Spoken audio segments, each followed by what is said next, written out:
হযরতে আলীর ঘটনা। একটি ছেলে কাঁদছে বসে, মদিনাবাসী তার চেনে না।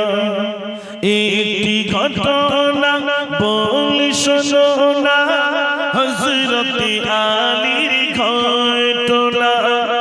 একটি ছেলে কাঁদছে বসে, মদিনাবাসী তার চেনে না। মদিনার মানুষ চেনে না বাচ্চাটি কাঁদছে, অন্তত এই গজলটা শোনেন। মদিনার যুবকেরা ছুটেছে ওই বাচ্চাটাকে জিজ্ঞেস করছে, আয় বাচ্চা কাঁদছো কেন? মদিনাবাসী ছুটে এলো, ওগো ছেলে তুমি বলো না কাঁদছো তুমি এমন করে, কি বেদনা শোনাও না। কোথা হতে আজ এসেছো তুমি, তোমার নাম কি বলো না। সত্য কথা বলিতে হবে, নইলে মোরা যাব না। আয় বাচ্চা কাঁদছো কেন বলো, কি কারণে কাঁদছো বলো। ছেলেটি তখন কান্নার কারণটা বলছে। ছেলে বলে মদিনাবাসী ওই দাঁড়িয়ে মোর জননী, আমায় ছেড়ে চলেন যখন, বেদনা আসে তখনই। মায়ের মতো ভালোবাসা আর তো আমি পাবো না। মাকে ছেড়ে কোথায় যাব, মদিনাবাসী বলো না। মদিনার মানুষ, ওই যে মহিলা চলে যাচ্ছে ওটা আমার মা। তোমার মা? বলছে হ্যাঁ আমার মা। যুবকেরা মহিলার কাছে গেল, মহিলা তোমার ছেলে কাঁদছে, তুমি কোথায় যাও? মহিলা বলে মদিনাবাসী ছেলে বলতে কিছুই না, বিয়ে হইলে ছেলে হবে, বিয়ে তো আমার হয় না। মোরি কাছে সম্পদ আছে, লোভে লালসে ছেলে কয়, খোদার কসম মদিনাবাসী ও ছেলে তো মোর নয়। ও ছেলে আমার না। ছেলে বলছে ওটা আমার মা, মহিলা বলছে ও ছেলে আমার না। মদিনার যুবকেরা বলছে চল তো থানায় নিয়ে যায়, পিটাই দিলে শিকার হয়ে যাবে। এখন থানায় নিয়ে যাচ্ছেন, সেখানে বসে আছেন হযরতে আলী রাদিয়াল্লাহু তাআলা, একজন বিচারক। একটু জোরে বলুন না সুবহানাল্লাহ। বিচারকের নামটা শোনেন। হযরতে আলীর কাছে নিয়ে গেছেন, হুজুর বলছে বলো। যুবকরা গিয়ে বলছে সালাম দিয়ে হযরতে আলী শোনো এদের ঘটনা, হর মানিয়া এসেছি মোরা। যুবকরা বলছে হুজুর আমরা পারিনি, বিচারটা আপনি করে দেন। এই ছেলেটা ওকে বলছে মা, আর মহিলা বলছে ও ছেলে আমার না, আমরা কেউ বিচার করতে পারছি না, হুজুর আপনি একটু বিচারটা করে দেন। হযরত আলী রাদিয়াল্লাহু তাআলা মিডিলে বসলেন, একদিকে ছেলে একদিকে মহিলা, বিচার হবে। আপনাকে বিচার শুনবেন না গজল ছেড়ে দেবো? হ্যাঁ না বলতে হবে। যদি বলেন না বিচারটা হোক শুনি অন্তত, তাহলে বিচারটা হ্যাঁ চাচা তুমি চালিয়ে যাও, এরম না, আমরা আছি সঙ্গে। ইউটিউবার ভাইরা তো বলবে চালাও আমরা আছি, যতক্ষণ হবে ভিউ বাড়বে। ওরকম না, একটু কই আমার ভাইরা জানা আছেন, মাদ্রাসার ছেলেদের কথা ছেড়ে দেন। ও ডাল দিলি আলু দিলি যা দেবেন, কচি রান্না বান্না কেরাম হয়েছে, লবণ দেননি তখন হুজুর খুব সুন্দর হয়েছে। এদের এই জন্যই দাউদ করতে হয়। আর আপনি অন্যজনের দাউদ করবেন, যদি জিজ্ঞেস করেন ভাই রান্না বান্না কেমন হয়েছে, আর বলো না খাদিমদারের সর্বনাশ করেছে। আবার যদি কারো জিজ্ঞেস করেন ভাই রান্না বান্না কেমন, ঝাল এত কড়া ভাই সে খাওয়ার মতো না, সে বলে ভাই কি সর্বনাশী, খাইয়ে তো মরিছি আমি।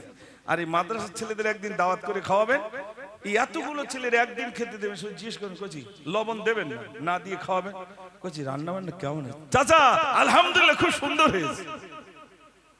কিন্তু যারা আলহামদুলিল্লাহ বলে তাদের পাতে ভাত পড়ে না। আর যারা বলে ঝাল করা হয়ে গেছে খাদিমদারে সর্বনাশ করে, তারাই সর্বনাশ করে ফেলছে। এই জন্য আমরা আসল কুটুম চিনলাম না।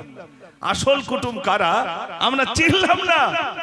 আসল কুটুমটা চিনতে হবে, কারা আসল কুটুম আর কারা নকল কুটুম।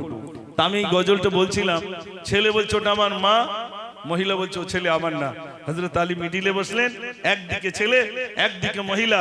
হযরত আলী প্রথমে জিজ্ঞেস করে, আয় ছেলে বলো তোমার অভিযোগ। হযরত আলী বলেন, এ ছেলে তুমি সত্য বলো, ওই মহিলা কি করে তোমার সব ঘটনা খুলে বলো। ছেলে বলে খোদার কসম উনি তো হলেন মা জননী, কেমনে ছেড়ে থাকবো আমি, কে কোলে মোর নেবে শুনি। আসাদুল্লাহিল ওয়ালি হযরত আলী, আমি আল্লাহর কসম খেয়ে বলছি উনি আমার মা। ছেলে বলছে আমি আল্লাহর কসম খেয়ে বলছি উনি আমার মা। মা থেকে যদি আমাকে আলাদা করে দেন, কে আমাকে খেতে দেবে, কে আমাকে কাছে রাখবে? উনি আমার মা। মহিলাকে হযরত আলী বলছে, আয় মহিলা বলো তোমার অভিযোগ। হযরত আলী বলেন, এ মহিলা সত্য বলো, ওই ছেলেটি কি করে তোমার সব ঘটনা খুলে বলো।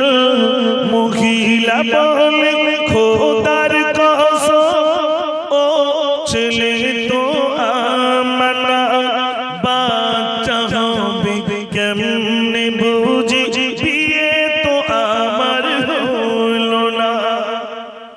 হযরত আলীকে মহিলা বলছেন, আমি আল্লাহর কসম খেয়ে বলছি ও ছেলে আমার না, আমার বিয়ে হয়নি, ও ছেলে আমার না। তাহলে ছেলে বলছে ওটা মা, মহিলা বলছে ও ছেলে আমার না। হযরত আলী সর্বনাশ, আমি কি করে বিচার করি? কিন্তু বিচার তো করতে হবে।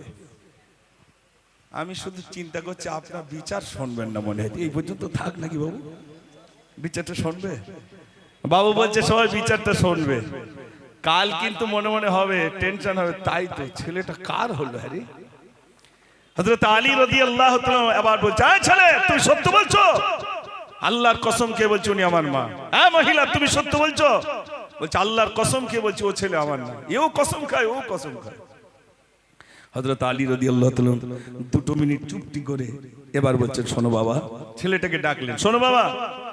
হযরত আলী বলেন, এ ছেলে তুমি শোনো তবে, আমি যদি বাপ হই তোমার, ফাতেমা তোমার মা হবে।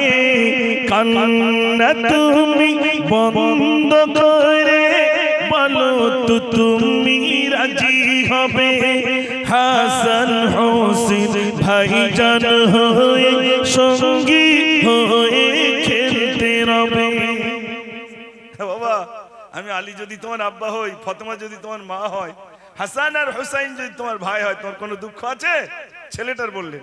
ছেলে তখন বলছে, ছেলে বলে হযরত আলী চাই না আমি ওই জননী। ওমার দরকার নেই, তাহলে দরকার কার? পিতা হবে হযরত আলী, ফাতেমা হবে মা জননী। হাসান হোসেন ভাইজান হবে নানাজি হবেন এখুনি। বাদশাহ দিগের বাদশাহ নবী, কানার কলিজা মা জননী। জোরে বলুন সুবহানাল্লাহ। ছেলে বলছে আমার কিচ্ছু দরকার নেই, ও মহিলার দরকার নেই। হযরত আলী আমার আব্বা, ফাতেমা আমার মা, হাসান আর হুসাইন আমার ভাই, বিশ্ব নবী আমার নানা, আমার কোনো দুঃখ নাই। আজ থেকে আমি আপনার ছেলে। হযরত আলী বললেন, মহিলা চলে যাও, বিচার হয়ে গেছে। মহিলা বলছে, হুজুর দুজন এসেছি, একটাকে ছেলে করে নিলেন আর আমাকে তাড়িয়ে দিচ্ছেন। কার না সব জাগে হযরত আলীর বাড়ির কুটুম হতে, আমাকে একটু কুটুম করে নেন। হযরত আলী বললেন, না না তুমি চলে যাও, এই ছেলেটা যখন তোমারই না, আমার ছেলে করে নিয়েছি, তুমি চলে যাও।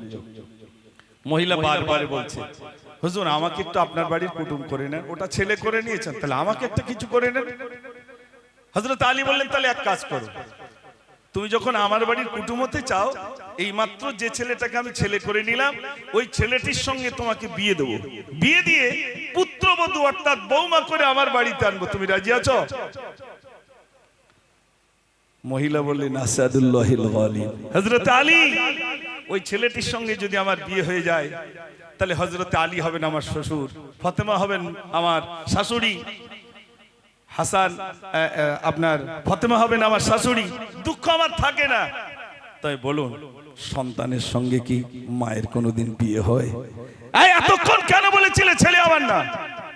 এই কেন বলেছিল ছেলে আমার না, এটা শুনতে গেলে আবার পরের বছর আসতে হবে, এবছরে আর না। কেন বলেছিল ছেলে আমার না? আল্লাহ যদি আবার কোনোদিন আনেন, তারপর থেকে আবার চলবে ইনশাআল্লাহ।